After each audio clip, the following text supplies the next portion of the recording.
Hello and welcome to the Prodigal Son series. I come from the beautiful coastal region of Kenya. Kenyans at the highlands love the Mombasa Island due to many positive factors. Whenever people from the highlands visit Mombasa, some opt to stay in the region. And for this reason, Kenyans have coined a stereotype about Mombasa Island. They say that it is easier to get into Mombasa city, but difficult to get out of the island. They have even gone to the extent of claiming that there is a billboard affirming the same as you approach the island city. Allow me to approach my topic today with this question. Is attraction subjective? Is attraction subjective?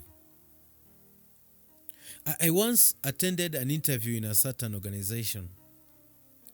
And before the interviews, the staff showed us around the premises. I marveled at the floor setting. They had the best working conditions I've ever seen to date. They had libraries, worship centers, there were medical centers, there were meditation rooms, cyber cafes, food cafes and eateries. They had a fitness center there, a financial center, a sports ground.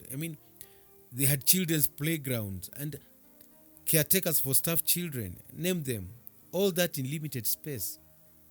It's actually an absolutely dream workplace. And the organization's focus, from my perspective, was on their staff as well as the work. We often get organizations improving workplaces for their staff only after they have been exposed. But this was different. Every conducive and serene environment eventually makes the result-oriented staff healthier and thus more resourceful and productive. There are places and spaces you visit and long to return to again and again. Yet, there are places you step into and abhor revisiting. Speaking of places, I wish to bring the challenge home. There are people you visit and desire to continue in their space.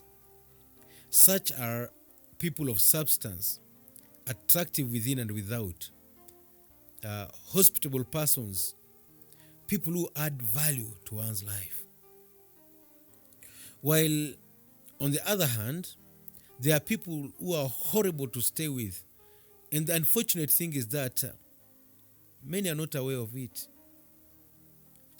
It is sad if the places you stay at do not have grass as green as the one on the other side of the fence.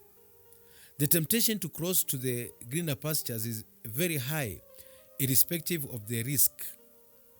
You could look at it this way. Wild beasts migrate every year. Many of them die in the process. This is to chase greener pastures. They know the risks, but they still do it anyway. This is exactly what happened to the prodigal son. The reports and news he got from those in the far countries generated in him a thirst for adventure, for what he believed was greener pastures. But what made him return to his side of the field? Did the greener pastures continue being lush, or things turned otherwise when the famine struck? Allow me to read Luke 15 and verse 23. And bring the fatted calf here and kill it, and let us eat and be merry. Have you ever had a sense of insecurity whenever guests and visitors are treated well in your own house? Do you?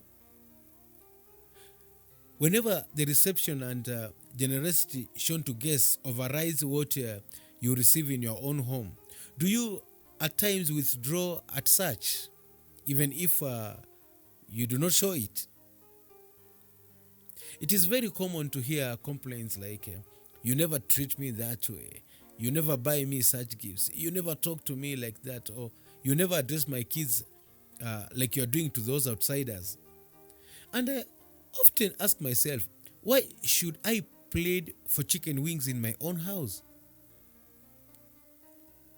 I have all the rights to go ahead, pick whatever I want in my own house and celebrate with my family. Why should I be envious or insecure of someone who has been treated in a certain manner in my own house? Okay, extremes, of course, can be an issue, but normal, ordinary treatment is not a big deal whatsoever. We many times live like slaves in our own homes. We are afraid of enjoying what is rightfully ours, and when someone else is given the privilege, we rise up in arms, we withdraw and become bitter. For this reason, many people find themselves getting better services in far countries than within their own home turfs. Many people have left their homes for the far countries. Many are free at their friends' homes as guests than in their own homes. But why? Why? What is the problem here? The unfortunate reason is that our standards are wanting and need some thorough evaluation and an audit. We need to always keep a fatted calf in our lives to save the situation. Praying for our loved ones who are in far countries to come back per se is not enough. We at times, many times, we hear and encourage to plant seeds. And we ask God to intervene and bring our spouses back, our children back, our friends back, and even church members back. But the truth is, they are well aware of our current living condition and environment. Do they come back to a home where they are treated otherwise?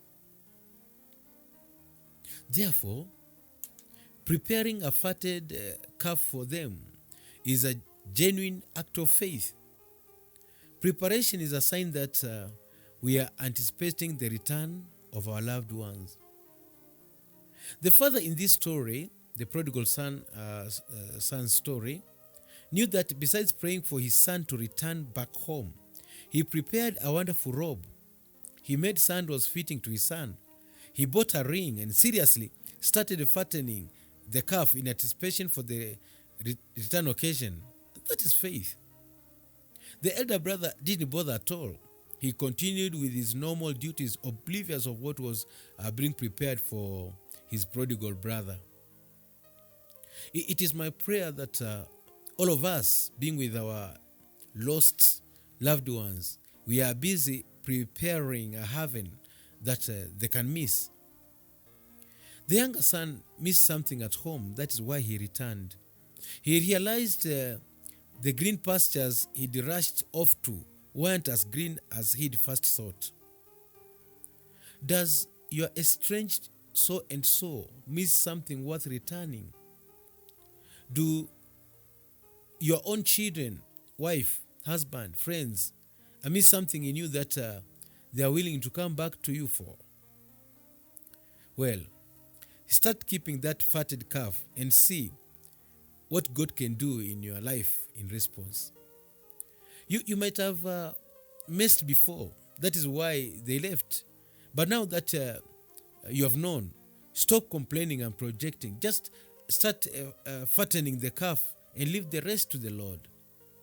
Do you have a fatted calf at your home? Do you have something that your own kids, your spouse can miss coming home to? Do you have not only a calf, because everyone perhaps has one, but one that you have singled out and fattened for your lost loved one? Do you have one? Do you have that unique and outstanding calf that stands out? Keep a fatted calf in your house. Make your home a fatted calf home that when they go out, they don't find any other home like yours. And If it is a smile, keep a fatted calf smile that no other man or woman can outshine your smile. If it is your bedroom, keep a fatted calf's bedroom second to none.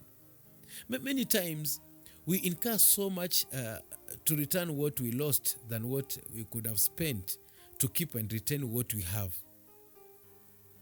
Just keep a fatted calf in your family, and nobody will leave for the far country. And if any attempts to leave, like the prodigal son, they'll come back, they'll come to their senses and end up saying, "In my father's house, there's more than enough." As God enables you, keep a fatted calf for your kids. Children believe in no any other security apart from that of their parents. You should show the kids that you are rich, you are wealthy, you are powerful. Don't show your children, wife or husband, that wealth and riches are only found in the far countries. I may be in a third world country, but my humble home is a first world home. I may be living in a bedsitter, but there is no other better bedsitter than mine. Even in our churches, many have lost members because what we keep are the gaunt and emaciated calf. No one wants to come to a slaughter of a bony and sickly calf. Equip the church with skills and modern art equipment, raising the worship standard in every aspect, and those in far countries we long to come back home to. And the same should be emulated in our homes, in our businesses, in our ministries. If we keep the fatted calf, we shall not only maintain our loved clients, but we will also bring back the lost ones. Still, more interestingly, our own lives, personal lives, should be fatted calf lives. We should be beaming with attractiveness, beam ambience and love that even when we are absent, people still miss us. People must never celebrate your absence. That is wishing you dead. You should be the kind that when you are around, everybody celebrates you because you have a fatted calf heart. Do you miss home? You can miss home if your home is a fatted calf home. If your parents have kept a fatted calf home, if your pastor has kept a fatted calf church, or if your friends have kept a fatted calf business, or if your spouse is a fatted calf spouse, I promise you, you absolutely return home without question. Well, let me go back to my earlier question. Is attraction subjective? May the Lord bless you as you prepare a fatted calf for your lost loved one. God bless you.